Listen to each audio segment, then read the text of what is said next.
제가 말씀을 좀 전했으면 하는 이야기를 부탁을 우리 왕 목사님에게 이제 듣고 굉장히 고민을 했습니다.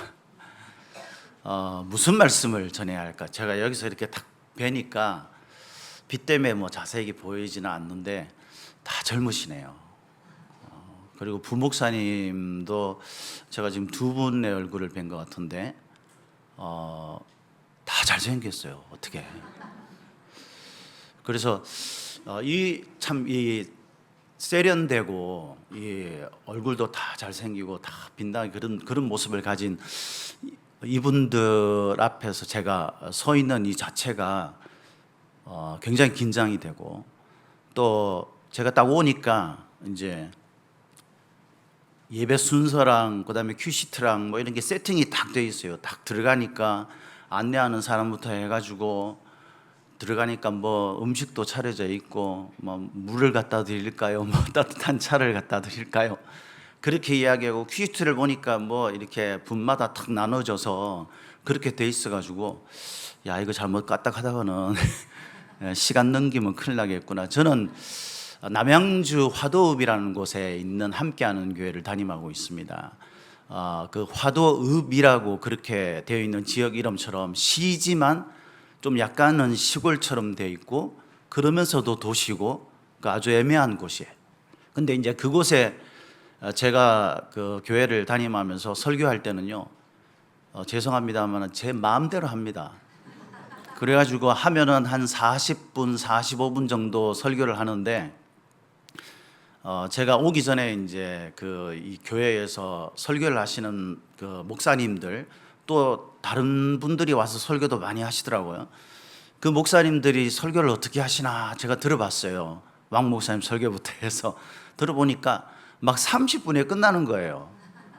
그래가지고 야, 큐시터도 막 쫙 돼가지고 있지, 이거 큰일 났다 이렇게 생각을 했는데, 여러분들이 들어보시면 알겠지만 제가 경상도 출신입니다. 그곳에서 제가 29살까지 그렇게 있었기 때문에 중간중간에 사투리도 들리고, 제가 설교를 하다 보면 흥분해가지고 막 소리도 지르고, 그런데 어떻게 될지 모르겠습니다. 이해하시고. 제가 사실 이제 목회를 하면서, 이렇게 설교를 하면서 가장 소원했던 게 있어요. 뭐 가장이라고까지는 할 수 없지만, 그게 뭐냐면은, 저는 이게 성격 자체가 그래서 그런지 모르겠지만, 이게 설교를 할 때 가만히 설교를 잘 못해요. 근데 막 유명한 목사님들 설교를 들어보면 있잖아요, 막 서울말 막 쓰면서 여러분 사랑합니다 막 이러면서 그렇게 설교를 해가지고 제가 하나님 앞에 기도했습니다. 하나님, 저도 저렇게 설교를 좀 하게 해주세요. 막 자근자근하게 막 하면서도 설득력 있게 막 쫙 하니까 성도들이 막 은혜 받고 이러는데, 저는 막 흥분하면 소리치고 막 이러니까, 그래서 그렇게 기도를 했는데 안 되더라고요. 그래서 제가 깨달은 게, 하나님은 저에 있는 그대로 쓰신다. 믿습니까? 오늘 제가 읽은 이 말씀을 가지고, 이 서두 부분이 조금 길었지만은 제가 어떤 말씀을 전할까 생각을 하다가, 최근 들어서 제가 가장 많이 깨닫고 하나님 앞에 은혜 받은 그런 말씀을 함께 나누는 게 좋겠다 싶어서 본문 말씀을 정했어요. 이 말씀은 사실 굉장히 잘 알려진 말씀이잖아요. 엘리야가 낙심한 가운데 있다가 하나님의 위로를 받고, 그래서 하나님의 세미한 음성을 듣고 다시 힘을 내게 되는 그 장면이잖아요. 그 말씀을 우리가 너무 잘 알고 있는데, 사실 이 말씀을 우리가 어떻게 알고 있냐면은, 이 말씀을 내 삶에 대한 부분을 조명하는데 많이 묵상을 해요. 그러니까 내가 지금 어떤 상태에 있는데 하나님 나에게 이렇게 위로를 하고, 내가 하나님 앞에 어떻게 있으면은 하나님이 나를 어떻게 세울 거다, 이렇게 우리가 이해를 한다는 거죠. 근데 저도 그렇게 생각을 했습니다. 근데 5월 달에 이제 제가 저희 교회는 생명의 삶 큐티 말씀을 가지고 이제 큐티를 하면서 주일 설교를 이제 그 주일날 본문 말씀을 가지고 제가 설교를 해요. 근데 이 말씀을 묵상하는 가운데 그런 생각이 들었어요. 여러분, 우리가 하나님의 말씀은 사람의 관점에서 쓰여진 게 아니거든요. 하나님의 말씀이에요. 그러니까 하나님의 관점에서 일방적 선포예요. 그러니까 내 상태를 하나님이 어떻게 해서 내가 어떻게가 아니라 하나님이 이렇게 생각하니까 너희들은 이렇게 해야 돼 라는 게 하나님의 말씀이더라고요. 그런 관점에서 이 말씀을 보니까 좀 색다르게 들려졌습니다. 그 말씀 묵상되어졌어요. 우리가 세상을 살다 보면 사실 힘든 일이 굉장히 많죠. 뭐 작은 일도부터 시작해 가지고 뭐 제가 오늘 설교하러 와서 제가 설교 시간을 좀 조정을 해야 되는데부터 해서 흥분하지 말아야 되는데 이런 작은 괴로움부터 시작해 가지고 우리가 세상을 살면서 이런저런 일들을 많이 만나잖아요. 저희 교회도 뭐 숫자가 많지는 않지만 성도들을 보면 참 많은 일들을 경험합니다. 얼마나 치열하게 세상을 삽니까, 그죠? 그래서 우리가 신앙생활을 하면서 하나님으로부터 위로를 받고 그래서 세상 속에 나가서 하나님으로 받은 그 힘과 위로를 가지고 또 세상을 또 이겨내려고 그렇게 우리가 하나님 앞에 집중하게 되죠. 인생이라는 것이 사실 그런 거 아니겠어요? 인생이라는 것이 여기 이제 연세가 많으신 분들도 좀 보이시는데 세상을 살면요 내 인생의 고난이 끝났을 것 같잖아요. 그런데 그때 시작되는 게 고난이에요. 우리 인생이라는 게 그렇더라고요. 제가 작은 교회를 이제 그 개척을 하면서 사실 저는 이제 뭐 성도들을 이렇게 뭐 몇 명이라도 데리고 그렇게 함께 개척을 한 게 아닙니다. 그냥 저희 가정과 어떤 분이 함께 동력하겠다고 해서 그분과 함께 교회를 개척해 가지고 지금까지 왔는데 이제 교회를 섬기면서 그 목회자의 마음속에는 항상 교회를 키우고자 하는 마음이 있지 않습니까? 교회를 성장시키고 좀 더 단단하게 주님 뜻 가운데 세워서 정말 우리 교회가 하나님의 뜻 가운데 세워지기를 간절히 바라는 게 목사님들의 다 마음이죠. 그런데 그런 마음을 가지고 교회를 이렇게 하다 보면 이런 일을 만나고 저런 일을 만나요. 그래서 내가 하는 게 맞는지 수많은 갈등과 고민 속에 있게 됩니다. 그러다가 이제 그 문제가 해결되면 야 이제 우리 교회가 이제 탄력받아서 성도도 막 늘어나고 이제 교회가 좀 안정이 돼서 우리도 진짜 막 뭐 좀 제대로 이 지역을 섬기고 세상을 섬기고 막 이런 교회로 그렇게 성장될 걸로 생각을 하지만요 그렇지 않습니다. 또 다른 문제가 똑같은 문제가 와도 우리는 똑같은 문제에 걸려 넘어지는 게 인생이에요. 우리가 그런 인생들을 만났을 때에 하나님이 우리에게 뭘 말씀하시는가 이걸 우리가 조명을 하는데 이거를 나의 관점이 아니라 하나님의 관점에서 우리가 묵상해 보는 것이 오늘 본문 말씀이라는 거예요. 오늘 본문 말씀에서 제가 특별히 여러분들과 함께 나누고자 하는 것이 있는데요. 그게 제일 먼저는 뭐냐면 하나님이 우리를 그때마다 도우신다는 거예요. 그때마다. 우리가 생각할 때는 하나님이 나한테 직접적으로 뭔가 이런 것이 없는 것처럼 느껴지는데 우리가 그걸 어떻게 생각해서 그러냐 하면 내가 생각할 때에 이 문제가 해결되어야 그래야 하나님이 나와 함께 하셨다고 생각을 하는 겁니다. 근데 그게 아니에요.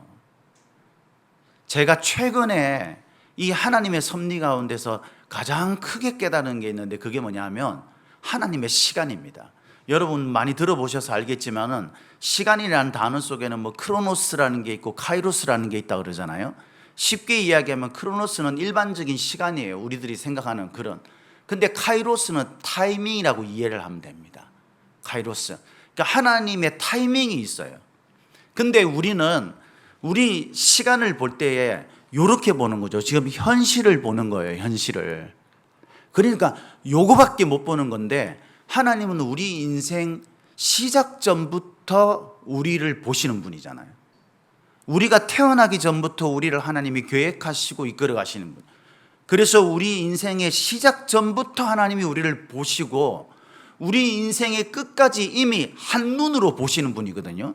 그러니까 우리한테 가장 적절하게 이 문제를 해결해야 될 그 타이밍이 언제인지를 하나님은 다 알고 계신 거예요.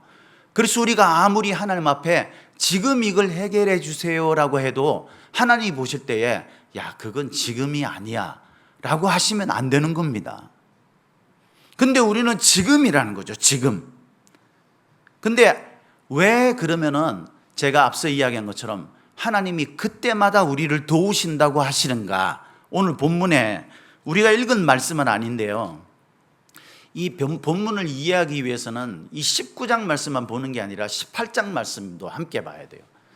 우리가 이 앞서 11개의 엘리야의 사건을 보면 엘리야가 지금 왜 이런 단계에 이르는지를 봐야 됩니다. 그 엘리야가 어떤 상태에 있었습니까? 이 이스라엘이 지금 이 배경이 어디냐면 북이스라엘이거든요. 이때의 왕이 아합 왕이었어요. 아합 왕은요, 북이스라엘 가운데서 가장 악한 왕, 성경에 기록된 바에 의하면 그냥 악한 왕이 아니고 악독한 왕이었다고 그랬어요. 그의 부인, 와이프가 누군지 아시죠? 예, 이세벨. 얼마나 대단한 여자입니까? 그죠? 예. 지금은 막 여자들의 세력이 크다 그러잖아요. 근데 이때부터 그랬던 것 같아요. 그래가지고 막 이 여자가 얼마나 우리 이스라엘의 우상 숭배를 권장하고 아합이 이 여자에게 아마 꼼짝 못했던 것 같죠. 그래가지고 이 우상 숭배가 만연한 이 땅에 엘리야가 하나님의 뜻을 받고 나선 거죠. 자기 목숨을 내놓고. 얼마나 이 용기가, 이 기세가 얼마나 큰지요. 그래서 자기 혼자 아합 왕과 자기를 죽이려고 하는 수많은 세력들과 우상 숭배자, 아세라, 바알 선지자 850명과 싸운 사건을 여러분 아시죠? 그죠? 제가 그 장면을 이야기할 때마다 우리 성도들한테 이 황야의 무법자를 생각해라. 막 흙먼지가 쫙, 바람이 불면 막 흙먼지가 쫙 막 날리는데 거기에 혼자 따단 이러면서 나타나는 거예요. 쌍권총 차고. 근데 막 옥상이고 뭐 그 적군들이 막 쫙 있어요. 근데 거기 총 2자루 가지고 다 쓸어버린 그 주인공이 누구냐면 엘리야예요. 이 엘리야가 얼마나 대단한 사람입니까? 자기 혼자 이 대단한 사람이 그 모든 일들을 이루고요, 이스라엘의 우상 타파하는 일들을 시작합니다. 근데 그때 이세벨이라는 여자가, 그죠? 자기의 세력들을 모아가지고 엘리야를 죽이려고 하죠. 그래가지고 엘리야가 그거 보고요, 도망을 갑니다. 여러분, 우리 신앙이라는 게 이래요. 내가 이제 뭐 좀 된 것 같잖아요. 그래서 우리가 뭐 좀 이루려고 하는 것 같잖아요.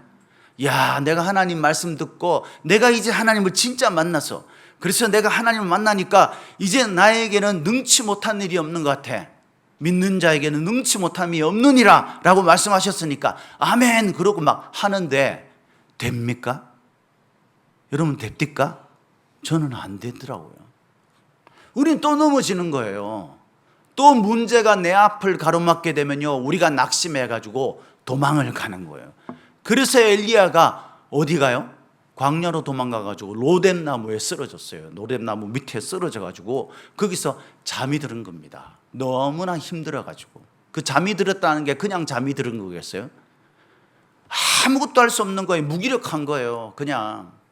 그래서 그곳에 쓰러져 있는데 제가 은혜 받은 게 이거죠. 하나님이 그때마다 우리를 도우신다는 게 뭔지 아세요, 여러분? 그 하나님께서 이 엘리야에게 먹을 것을 공급해 줘요. 먹을 것을. 기운 내라고. 하나님이 야, 내가 너와 함께 해가지고 850명 적군들을 죽였잖냐. 근데 네가 뭐가 낙심될 일이 있어가지고 내가 그런 기적을 보여줬는데 이렇게 책망하지 않으세요. 하나님이 그냥 먹을 거 주면서 엘리야야, 근데 성경에 보면요 어떻게 되어 있냐면 천사가 옵니다. 천사가 와가지고 지쳐 잠들어 있는 그 엘리야의 등을 어루만져 줬다 되어 있어요. 등을 쓰다듬어줘요. 우리 막 낙심하고 막 힘들어서 우는 사람한테 가가지고 어떻게 합니까? 이렇게 안아주면서 등을 이렇게 해주잖아요. 그거 하나님이 해주셨다는 거예요. 천사를 보내서. 그 엘리야는 거기에 어떤 반응도 없어요. 그렇게 반응할 만큼 그런 힘이 남아있지 않기 때문에. 그 등을 어루만져 주고 그러면서 다시 또 먹을 것을 공급해주고 또 먹을 것을 공급해주고, 그래서 겨우 엘리야가 힘을 얻어가지고 간 데가 어디냐면 호렙산입니다. 호렙산에 가가지고 여러분이 잘 아시는 하나님의 음성을 듣지 않습니까? 하나님의 음성을. 근데 그 전에 보면요, 천사를 보내가지고 먹을 것도 주고 하나님이 등을 어루만져 주면서 힘내라고 그렇게 위로해 줬으면 이제 힘 좀 내야지. 그것도 한두 번도 아니고 3번씩이나 그랬는데 힘 좀 내야 되잖아요. 근데 엘리야가 호렙산에 가가지고요, 다시 동굴 속으로 들어가요. 세상을 끊겠다는 거죠. 나 이제 이런 꼴 저런 꼴 안 보면서 나 살겠다라는 겁니다. 신앙생활 열심히 하다가요, 어느 순간에 그 사람이 교회를 안 나와요. 왜? 이런 꼴 저런 꼴 안 보겠다는 거죠. 아유, 하나님 믿어봐야 아무 소용도 없고 뭐 문제도 해결 안 되고 교회 가면은 막 나오고 안 맞는 사람만 있고 막 아유, 저런 사람도 보기 싫고 이제 막 교회에 막 이런 일 맡아가지고 고민하는 것도 싫고 이래가지고 들어간 데가 어디냐면 이 엘리야가 호렙산에 있는 동굴이, 그 속에 들어가서 하나님 앞에 기도를 합니다. 우리 성경을 한번 보도록 하십시다. 19장에 보면 이렇게 되어 있습니다. 자, 우리 9절 우리 말씀을 한번 보도록 합시다. 같이 한 목소리 읽겠습니다. 시작. 엘리야가 그곳 굴에 들어가 거기서 머물더니 여호와의 말씀이 그에게 임하여 이르시되 엘리야야, 네가 어찌하여 여기 있느냐. 자, 엘리야야, 네가 어찌해서 여기 있느냐라고 하나님이 말씀하니까 엘리야가 대답을 합니다. 10절 같이 읽겠습니다. 시작. 그가 대답하되 내가 만군의 하나님 여호와께 열심히 유별이오니 이는 이스라엘 자손이 주의 약을 버리고 주의 제단을 헐며 칼로 주의 선지자들을 죽였음이오며 오직 나만 남았거늘 그들이 내 생명을 찾아 빼앗으려 하나이다. 이 말이 무슨 말이냐면요, 내가 하나님을 위해서 얼마나 열심히 했습니까? 내가 뭐 잘못한 거 있습니까? 이 말이에요. 맞아요, 여러분. 우리가 생각해 보면요, 우리가 뭐 특별히 잘못한 게 있어요? 특별히 잘못한 거 없어요. 근데 왜 우리가 고난받고, 왜 우리가 상처받고, 왜 우리가 하나님이 일하는데 이런 방해 요인들이 많냐 이 말이에요. 하나님이 계시면 그럴 수가 있어요? 이 말이에요. 그렇게 해서 했는데 안 됐어요. 이제 나 혼자 남았어요. 누구도 내 편이 없어요. 나는 외롭고 일어설 힘도 없어요. 나를 붙잡고 이렇게 세울 사람도 없어요. 그 뜻이에요. 그런데 엘리야가 이렇게 말합니다. 자, 우리 14절을 같이 한 목소리 읽도록 하겠습니다. 시작.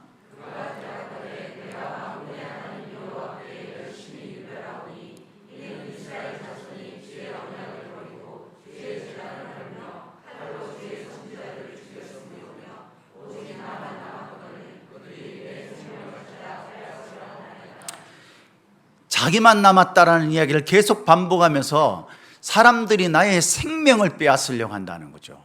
그래서 우리가 앞부분에 읽어보면요, 여러분 본문을 잘 읽어보면 뭐라고 하냐면 엘리야에 대해서 설명을 하면서요, 생명을 위하여라는 말이 나옵니다. 그러니까 엘리야가 도망친 이유는요, 다른 거 없어요. 자기 생명을 위해서예요.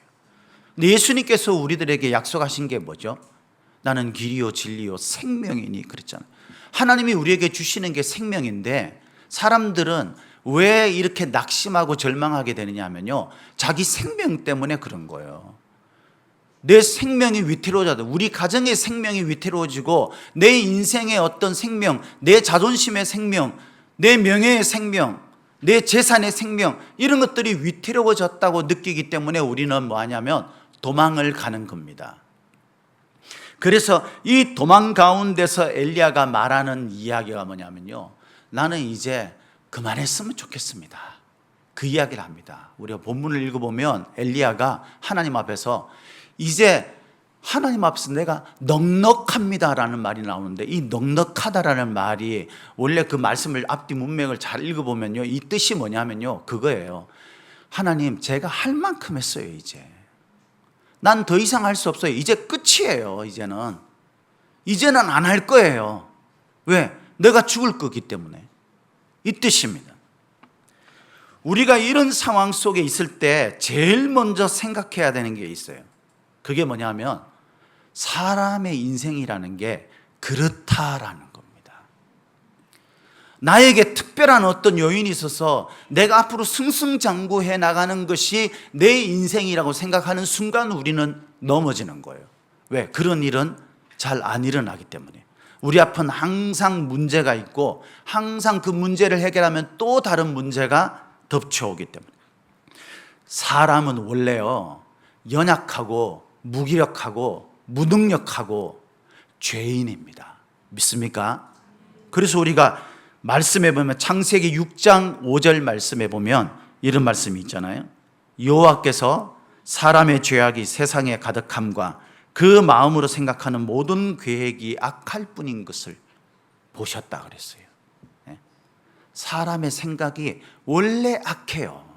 원래 우리가 선한 게 아니에요. 원래 악한 거예요. 우리가 예수님 믿어서 뭐 의인처럼 됐다, 아니에요. 원래 우리가 악한 거예요. 자기의 본질을 알아야 되는 거예요.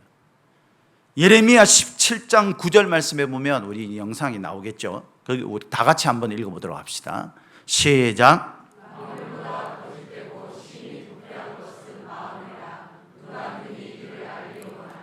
여러분, 아유, 저 사람이 왜 저러지? 저 사람이 전에는 안 그랬는데 왜 저러지? 저 사람이 저럴 수가 있어? 내가 저 사람을 얼마나 믿었는데. 그렇게 생각하는 순간 여러분 넘어지는 겁니다. 왜? 사람의 마음이 원래 그래요. 심히 부패한 것이 마음이에요. 그래서 그 사람을 믿으면 안 돼요. 우리가 그리스도 안에서 한 형제 자매처럼 지낸다는 것은요, 그 사람을 신뢰하기 때문에 그런 것이 아니라 예수 그리스도의 피로 우리가 한 가족이 되었기 때문입니다. 이 말이 무슨 말이냐면요, 여러분 식구들 있잖아요. 혈육들이 늘 언제나 좋습니까? 늘 언제나 좋아요? 옆에 있는 사람을 한번 쳐다보시길 바랍니다. 아마 식구일 거예요. 그렇죠? 저와 제 아내가 한 2년 정도 그 연애를 하다가 이제 결혼을 했는데, 신혼 초에 얼마나 싸웠는지. 지금은 이제 뭐 별로 안 싸우죠. 얼마나 싸우는지 몰라요. 왜? 죽고 못 살겠다고 결혼을 했는데요, 사람이 싸워요. 실망하기 때문에. 그게 원래 사람의 마음이에요. 그래서 로마서 3장 10절에서 12절 말씀에 이렇게 기록되어 있죠. 같이 읽겠습니다. 시작. 기록된 바 의인은 없나니 하나도 없으며 깨닫는 자도 없고 하나님을 찾는 자도 없고 다 치우쳐 함께 무익하게 되고 선을 행하는 자는 없나니 하나도 없다. 한 명도 없어요. 한 명도. 뭐 우리가 존경하는 사람 필요 없어요. 다 악한 자들이고 다 의롭지 못한 죄인들이고요, 다 마음이 부패한 사람들입니다. 그래서 우리는 이런 사람들 세상 속에 살기 때문에 저와 여러분들은 늘 언제나 실망하고 넘어질 거리들이 우리 앞에 득실득실하다고 생각하면 됩니다.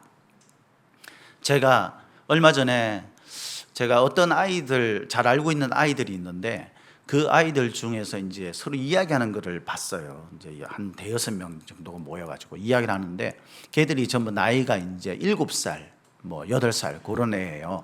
걔들이 막 모여가지고 이야기하는데 어떤 두 아이를 놓고 이제 막 이야기를 하는 거예요. 그러면서 둘이 뭐 사귀었대 그러는 거예요. 그러니까 그 여자애가 그러는 겁니다. 얘랑 나 6살 때 맞아 사귀었어. 같은 유치원에 있어가지고. 근데 얘가 나한테 고백해가지고 사귀자고 고백해서 사귀었어. 근데 헤어졌어 그러는 거예요. 그래서 제가 물었죠. 너 왜 헤어졌어? 그랬더니 얘가 6살 때에 자기 말을 좀 안 들었대요. 그래가지고 자기가 꾹 참고 사귀어줬는데 7살 때니까 지질이 말을 안 듣더랍니다. 그래가지고 헤어졌대. 여러분, 사람은 태어날 때부터 악하게 태어나는 거예요. 악하게. 왜? 죄의 본질을 안고 태어나기 때문에. 그러니까 사람 때문에 실망하지 마세요. 원래 그런 겁니다. 그래서 여러분, 사람 중에서는 의인이 한 명도 없는 겁니다. 이 앞에 있는 조윤재 목사, 이 사람도 예외가 없어요. 멀리 떠나 계셔서 안 보니까 제가 말씀을 드리는데 왕 목사님도 별 볼 일 없어요. 똑같습니다. 그런데 우리가 그런 악함만 있는 게 아니에요. 우리는 무능력하고요, 그걸 극복하고 이길 힘도 없어요. 의지도 사실은요 별로 없어요. 그래서 우리는 무능력하고 무기력하고 우리 인생 자체를 허무하게 느낄 수밖에 없는 존재입니다. 시편 103편 15절에 이렇게 기록하고 있죠. 함께 읽겠습니다. 시작. 인생은 그 날이 풀과 같으며 그 영화가 들의 꽃과 같도다. 꽃은요, 바람이 불면 아름답게 보이기도 하잖아요. 그죠? 꽃이 확 피면은. 근데 여러분, 순식간에 망가져요. 저희 교회에 오면은 이 담장에 장미를 쫙 심어놨어요. 근데 그거를 이제 관리하는 그 집사님 한 분이 약을 이제 줘가지고 어느 날 보니까요, 장미가 막 징글징글하게 편 거예요. 빨갛게 막 장미가 엄청 폈어요. 그래가지고 와, 이걸 예쁘다 그래야 되나? 근데 막 너무 빨가니까 얼마나 예쁩니까? 저희 교회 건물이 하얗거든요. 그러니까 막 조화가 되면서 너무 예쁜 거예요. 근데 이게 시간이 지나니까요, 이게 이제 막 잎이 막 물러지기 시작하는 겁니다. 그게 이제 떨어져 가지고 막 밑에는 뻘겋게 됐는데 땅에는 이게 보기가 흉해져요. 여러분, 봄이 오면은 여러분 그 목련꽃이 피잖아요. 그 하얀 목련꽃이 겨울을 깨고 탁 피면 얼마나 예쁩니까? 근데 목련꽃 질 때 보셨어요? 그만큼 추잡한 게 없어요. 그죠? 그게 우리 인생 같다는 거예요. 그래서 시편 146편 3절에는 이렇게 기록하고 있어요. 인생이라는 것이 원리에 그린 거니까 사람이 어려운 일을 만났을 때에 절대 귀인들을 의지하지 말며 도울 힘이 없는 인생도 의지하지 말라. 인생을 의지하지 말아야 돼요. 그리스도인들끼리 서로 위로하고 격려하는 것은 주님의 말씀 안에서 이루어지는 거예요. 사람이 사람을 위로하고 격려하는 것을 통해 가지고 여러분, 그 사람이 힘을 얻을 것이라고 생각을 하지 마세요. 그래서 우리가 교회 안에서도 어떤 위로들이 많이 있냐면요, 아유 그래, 인간적으로 네 마음에 공감하고 이렇게 이야기를 하는데 그래서 결론이 안 납니다. 왜? 그 사람이나 나랑 똑같은 거예요. 왜 우리의 구원이 예수 그리스도를 통해서만 이루어지는지 아십니까? 인생은 사람을 구원할 힘이 어떤 이에게도 없어요. 오직 예수 그리스도, 죄가 하나도 없으신 그분만이 우리를 구원하실 수 있는 거예요. 우리에게 힘이 될 수 있는 겁니다. 이사야서 2장 22절에는 또 이렇게 말하죠. 너희는 인생을 의지하지 말라. 그의 호흡은 코에 있나니 새말 가치가 어디 있느냐.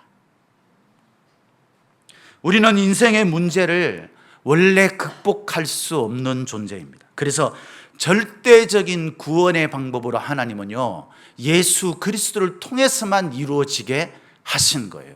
사람이 아니라, 성인이 아니라. 에베소서 2장 1절에서 9절 말씀을 저는 참 좋아합니다. 왜냐하면 그 말씀 속에는요, 복음의 핵심적인 엑기스가 다 들어있는 것 같아요. 그래서 제가 이 말씀을 여러분들이 한번 꼼꼼히 봤으면 하는 마음으로 제가 이렇게 띄워달라고 했거든요. 에베소서 2장 1절에서 9절 한번 차근차근하게 제가 한번 읽어볼 테니까 하나하나 의미를 생각하면서 여러분들 한번 같이 한번 읽어보도록 하십시다. 시작. 그는 허물과 죄로 죽었던 너희를 살리셨도다. 그때의 너희는 그 가운데서 행하여 이 세상 풍조를 따르고 공중의 권세 잡은 자를 따랐으니 곧 지금 불순종의 아들들 가운데서 역사하는 영이라.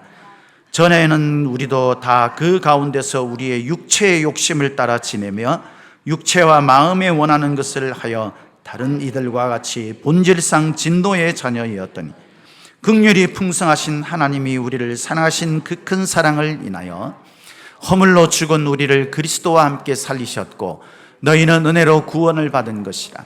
또 함께 일으키사 그리스도 예수 안에서 함께 하늘에 앉히신 이는 그리스도 예수 안에서 우리에게 자비하심으로써 그 은혜의 지극히 풍성함을 오는 여러 세대에 나타내려 하십니다.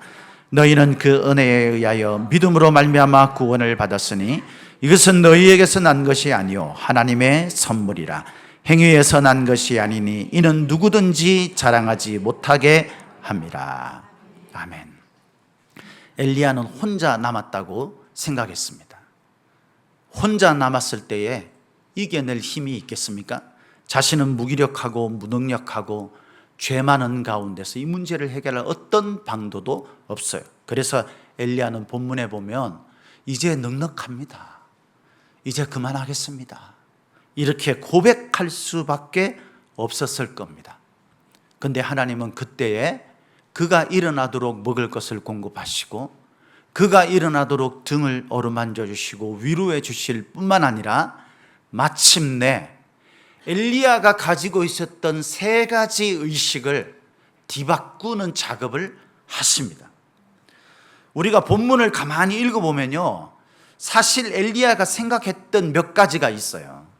이 기대가 어긋난 거예요. 그러니까 하나님이 그걸 다시 바꾸시는 겁니다. 첫 번째가 뭐냐면은 엘리야가 하나님 앞에 찾아가서 엘리야가 요청했던 게, 기대했던 게 뭐였냐면요, 850명의 우상 숭배자들 죽였던 그때처럼 하나님이 기적같이, 마주 용사같이 자신에게 함께하기를 기대했다는 거죠. 그래서 본문에 하나님을 만나는 장면을 읽어보면 불과 폭풍과 지진 가운데 계시지 않았다 그랬잖아요. 그죠? 사람들요 다 하나님을 어떻게 기대하냐면요, 이렇게 기대해요. 하나님이 좀 불 가운데 나에게 나타나 주셨으면, 폭풍 가운데, 지진 가운데, 그래야 내가 하나님이 나와 함께 하시는 것을 알지. 여러분 그렇게 생각하지 마시고요, 바람 부는 것을 통해서 하나님을 한번 느껴보신 적이 있으세요? 산들바람이 불으면 얼마나 무덥습니까? 그런데 어느 순간에 시원한 바람이 막 부는 거야. 그걸 통해 가지고 내 마음속에 묵상을 하는 거죠. 내가 이렇게 더우니까 하나님이 나에게 땀을 식혀주기 위해서 이런 시원한 바람이 불게 하시는구나. 할렐루야. 근데 이게 별것 아닌 것 같잖아요.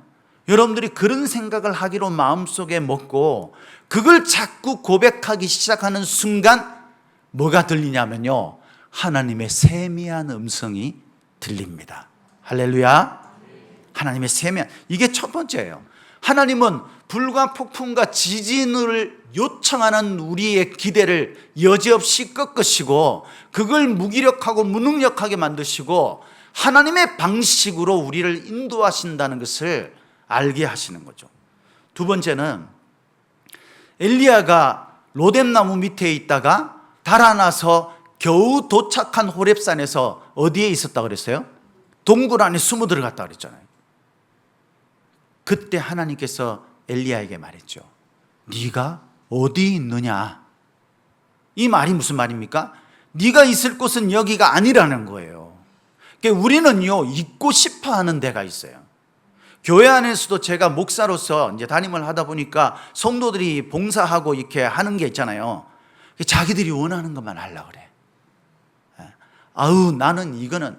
근데 목회자의 입장에서 저희 교회는 이제 우리 하늘빛 우리 교회보다 규모가 작으니까요, 성도 한 사람 한 사람들 세밀하게 조금 아는 부분이 있어요. 그러니까 제가 생각할 때 이 성도가 이런 일을 해주면 참 좋겠다라고 생각해가지고 제가 권면을 하잖아요. 그러면요, 그 성도가 어김없이 이렇게 말합니다. 아이, 목사님, 저는 못해요. 제가 볼 때는, 제가 죄송한 말씀입니다만은 음악대학 성악과를 나왔습니다. 할렐루야. 제가 음악대학 성악과를 나와서 제가 노래는 잘 못해도 듣는 귀는 좀 있거든요. 이게 나이가 좀 되니까 이제 목이 막 가더라고요. 기도하고 이러느라고 성대 결절도 오고 이러니. 근데 듣는 귀가 좀 있거든요. 그래서 성도를 탁 보고 성가대를 조직하려고 이제 제가 성도를 만나가지고 막, 집사님은 소리가 좋으니까 내가 가르쳐 줄 테니까 성가대를 해. 이러니까요, 목사님, 저는요 음치, 박치 그러면서 못해요. 그래서 집사님, 내가 성악가 출신이잖아. 내가 볼 때 집사님 소질 있어. 그러니까 해. 소용없어요. 왜? 자기가 딱 정했기 때문에. 자기가 있을 곳을 자기가 정하는 거예요. 아니에요. 하나님이 여러분들이 있을 곳을 정하십니다. 그 하나님이 하라고 하시는 일을 해야죠. 내가 이 일을 하겠다고 고집하다가, 여러분, 하나님이 여러분들을 도와줘야 될 이유가 있어요. 입장을 바꿔놓고, 하나님은 그러신 분이 아니지만 입장을 바꿔놓고 여러분, 하나님이 하나님의 뜻을 이루려고 여러분들을 부르셔서 사용하시려고 하는데, 쓰시려고 하는데 자기 일을 하겠대요. 자기가 하고 싶은 것만 하겠대요. 내가 하기 싫은 일은 절대로 안 하겠대. 내가 그 일을, 왜 그 일을 하겠냐? 여러분, 하나님이 하라고 하신 일을 하시기를, 하나님이 있으라는 곳에 있으시기를 예수님 이름으로 축복합니다. 세 번째는 나만 남았다는 엘리야의 의식이에요. 나만 남았다. 여러분, 우리가 뒤에 읽어보면은 엘리야가 나만 남았습니다 이야기를 계속 반복해서 이야기할 때 하나님이 뭐라고 이야기합니까? 세 명의 이름을 거론하면서 이 외에도 너랑 비슷하게 우상 숭배를 섬기는 이 이스라엘과 대적할, 맞서 싸울 영적 용사들이 7,000명이나 있다고 그랬어요. 7,000명, 어마어마한 숫자 아닙니까? 근데 이 7,000명이나 이미 있다, 하나님이 그렇게 말씀하셨어요. 우리가 혼자 있는 게 아니에요. 우리가 서로 마음이 안 맞을 수 있죠. 아까 이야기한 것처럼 우리 모두 다 본질적으로 부족한 자들이기 때문에, 연약한 자들이기 때문에 안 맞을 수 있지만, 우리가 하나님의 뜻을 분명히 하고 하나님이 말씀하신, 하나님이 있으라고 하신 그곳에 우리가 있다면, 여러분, 우리는 우리와 함께 동역할 믿음의 지체들이 여러분 곁에 많이 있음을 믿으시기를 예수님 이름으로 축복합니다. 우리가 낙심하고 쓰러지는 것이 내 일일지라도 그것이 하나님의 뜻과 엮여 있다면 여러분들을 도울 믿음의 용사들이, 여러분들과 함께 싸울 용사들이 주변에 많이 있음을 믿으시기를 예수님 이름으로 축복합니다. 옆에 있는 사람을 한번 쳐다보시기 바랍니다. 죄송하지만 남녀는 조심해서 손을 잡으시고 곁에 있는 사람은 손을 착 잡으십시오. 당신이 7,000명 중에 한 명입니다. 이렇게 인사하시기 바랍니다. 시작. 당신이 7,000명 중에 한 분입니다. 할렐루야. 하나님이 나만 남았다, 나는 여기 숨어 지낼 거야, 그리고 나는 하나님이 막 폭풍, 지진 이런 걸 통해서 역사하시길 바래, 이렇게 기대했던 엘리야의 의식, 신앙의 의식을 뒤바꾸시고 하나님의 일방적인 방식으로 네가 서야 한다는 것을 가르쳐 주셨어요. 정말 다행스러운 것은요, 이 엘리야가 할 수 있었던 것이 딱 하나 있었죠. 이게 사실은 성도들이 해야 할 딱 하나예요. 여러분, 우리의 힘으로 뭐 교회를 일구고 막 뭐 세계 선교를 하고 그런 게 아닙니다. 하나님이 하십니다. 할렐루야. 하나님이 하시는데 우리가 해야 될 거는 딱 하나 있는 거예요. 그게 뭐냐면, 우리가 낙심하고 엘리야처럼 무기력해지고 도망가고 숨고 싶을 때, 우리가 비명을 지르고 나 죽었으면 좋겠어요, 나 이제 여기까지예요, 나 더 이상 안 할 거예요, 이럴 때도 어디서 하라는 거예요? 어디서? 하나님 앞에서. 엘리야가 다행스럽게 했던 건 뭐냐면요, 하나님 앞에 계속 때를 썼다는 거예요. 우리 흔히 그런 이야기 하는 거 들어보셨어요? 자기가 막 괴롭고 힘들 때에 그 사람이 하나님의 교회를 찾아요. 아무도 없는 예배당에 나와가지고 제일 앞자리에 나옵니다. 왜? 이 제일 앞자리는요, 여러분, 이게 예배당이잖아요. 예배당. 성전이 아니에요. 성전은 저와 여러분이지, 그죠? 예배당이에요. 이건 그냥 장소에 불과해요.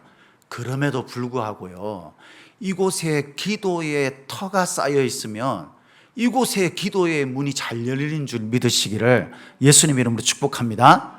막 부흥 강사 같지 않습니까? 그렇게 여러분 기도할 때에 저 뒤에 앉아서 기도하셔도 되고요, 할 수만 있으면 이 앞자리에 나와서 하나님 앞에 기도하세요. 하나님 앞에 엎드리는 거예요. 그래서 그곳에서 우리가 어떤 기도를 할 수 없을지도 몰라요. 기도하고 싶은 마음도 사실은 없는 거죠. 그래도 하나님 앞에 뭐 해야 돼요? 나 죽여주세요, 떼써야 돼요, 하나님 앞에서. 그러면 뭐 하냐면요, 하나님이 우리의 생각을 바꿔주세요. 우리의 의식을 바꿔주시고 낙심했던 마음, 그 중심을 바꿔주십니다. 제가 참 좋아하는 성경 말씀 가운데 하나가 뭐냐면요, 이사야서 6장 말씀이에요. 거기 보면 뭐가 나옵니까? 이사야가 하나님 앞에 이미 부름을 받아서 사역을 시작했어요. 그런데 그 6장에 가서 이사야가 뭐 하냐면 하나님을 만납니다. 성전에 딱 들어갔더니 성전이 하나님의 영광으로 가득하고 서랍들이 노래하면서 뭐예요? 거룩하다 거룩하다 하나님의 영광을 막 찬송합니다. 그때 이사야가 뭐 하냐면요, 제일 먼저 알게 된 게 자기가 죄인이라는 것을 알았어요. 화로다 망하게 되었도다 이렇게 고백하죠. 내가 죄인의 모습으로 하나님의 영광을 봤다, 이걸 깨닫잖아요. 우리가 얼마나 하나님 앞에서 교만할 때가 많은지 아세요, 여러분? 내가 뭐 좀 한다고 목사인 제가 목사로서 교만해질 때가 많아요. 왜? 내가 목사니까. 그런데 여러분, 아니에요. 하나님을 깊이 만나면 제일 먼저 깨닫는 게 하나님 앞에서 이 환경을 바라보면서 이 환경이 왜 이러는 거야, 내가 이렇게 된 건 저 사람 때문이야, 저것 때문이야, 저것 때문이야, 이게 아니라 자기가 죄인이라는 것을 알게 되는 거예요. 모든 문제는 나에게 있구나, 내가 죄인이었기 때문이구나, 나는 아무것도 할 수 없는 자구나, 나에게 예수 그리스도 그분만이 손을 내밀어 줄 때 내가 일어날 수 있구나, 이걸 깨닫게 되는 겁니다. 제가 그래서 그 말씀을 참 좋아합니다. 사랑하는 성도 여러분, 우리는 종종 믿었던 그런 것으로부터 배신을 당하기도 하고요, 믿었던 자들에 의해서 외로움을 느끼기도 합니다. 우리가 어떤 것들을 겨냥하고 열심히 땀 흘리고 애쓰고 최선을 다했음에도 불구하고 결과가 좋지 못하고 우리 마음을 낙심시키고 우리가 이제 여기까지만 했으면 좋겠다, 뭐 내가 해도 뭐 소용도 없고, 이런 어떤 순간들을 느낄 때가 종종 옵니다. 어쩌면 앞으로 지금까지 겪었던 그것보다 훨씬 더 어렵고 힘든 일이 우리 앞을 가로막을 수도 있습니다. 그때 사랑하는 성도 여러분, 꼭 기억하십시오. 다른 것 하지 마시고 하나님 앞에서 떼쓰십시오. 그러면 하나님이 우리를 일으키십니다. 내가 용기를 가지고 힘을 내야지 이래서 일어나는 게 아니라 하나님이 저와 여러분들을 이 엘리야처럼 때로는 등을 어루만져 주어 쓰다듬어 주시면서 힘내라고 먹을 것도 주시고, 그때 때로는 네가 여기 있으면 안 돼라고 가르쳐 주시기도 하시고, 우리의 의식을 깨뜨려서 바꿔주시기도 하시고, 마침내 나와 함께 동역할 7,000명을 준비해 놓은 나의 배경이 나에게 있었음을 깨닫게 하시기도 하시고요. 그래서 내가 다시 용기를 내서 하나님이 원하시는 그 북이스라엘의 우상을 척결하는 그 일에 내가 가장 앞장선 용사로 하나님이 세우신다는 것을 꼭 기억하시고, 오늘도 주님이 우리에게 이루어 주실 그 일에 우리가 온전히 하나님 앞에 서는 저와 여러분들이 다 되시기를 예수님의 이름으로 축복합니다. 축복합니다.